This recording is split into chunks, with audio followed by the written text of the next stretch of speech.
Mi ponencia marco, digamos, que fue el arranque del curso, pues fue una invitación al viaje a través de los archivos literarios, que es un poco mi propio viaje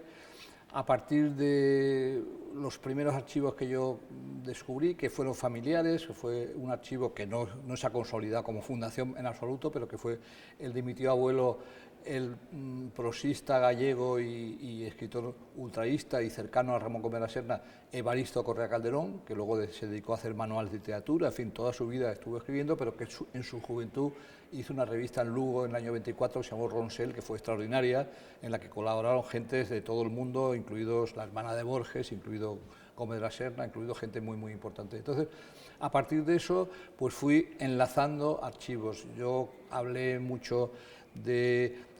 Rafael Cansinos Asens, que tampoco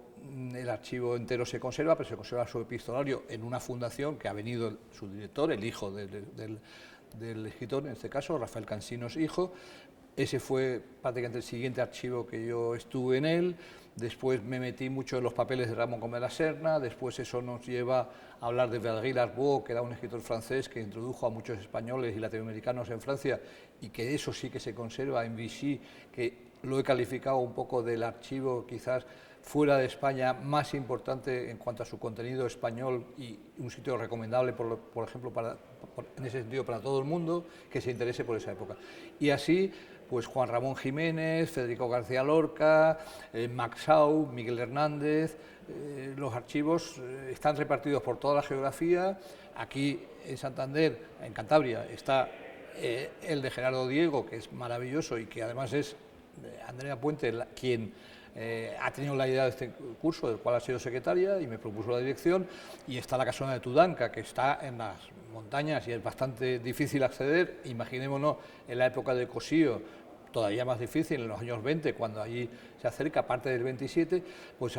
en ese sentido es muy lógico que este encuentro tenga lugar aquí, en esta universidad, ligada además a la historia del 27, por Pedro Salinas y también por el paso de la Barraca de Lorca, ¿no? Y porque es la tierra de Cosío y de Gerardo Diego, y esas dos fundaciones están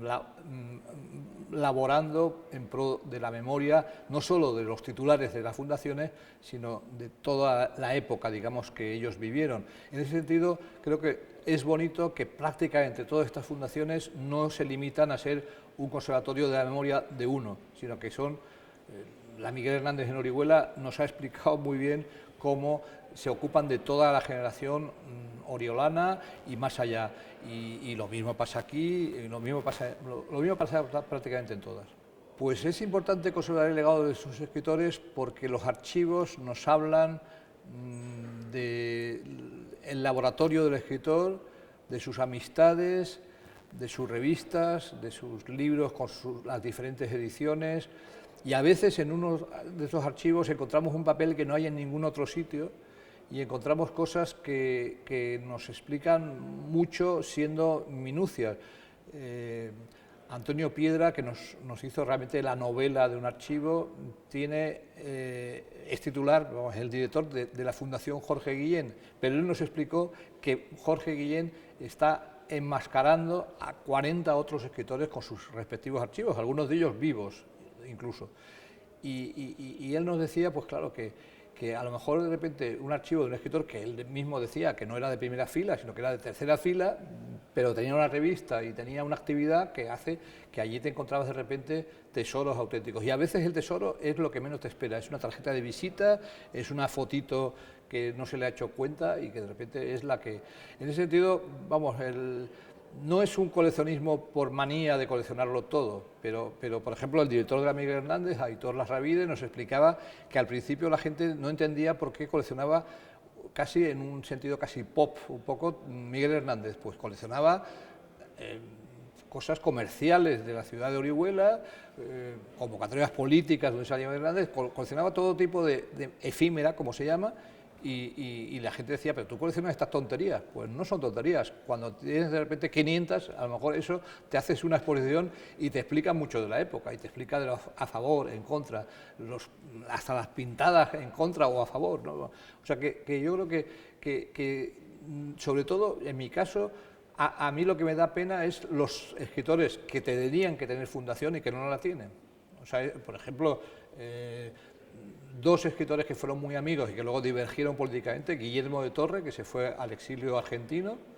y Jiménez Caballero, que fue un jerarca, digamos, del régimen en los años 40, pero era tan incómodo para Franco que lo mandó a un sitio tan estratégico como embajador a Paraguay, y ahí lo tuvo aparcado. Pues, por ejemplo, esos dos escritores, yo conocía a Jiménez Caballero, a Guillermo de Torre no, conocía a Nora Borges, su mujer, que era la hermana de Borges,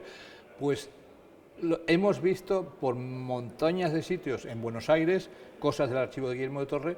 y hemos visto en algunos sitios por Madrid también cosas del archivo de Jiménez Caballero. El que existieran esos dos archivos nos ayudaría muchísimo a entender cosas de la época. Domingo Ródenas ha publicado hace poco un libro sobre Guillermo de Torre, muy esclarecedor, lleno de pistas, y que da verdadera pena que eso se haya acabado disolviendo, digamos, en la naturaleza un poco.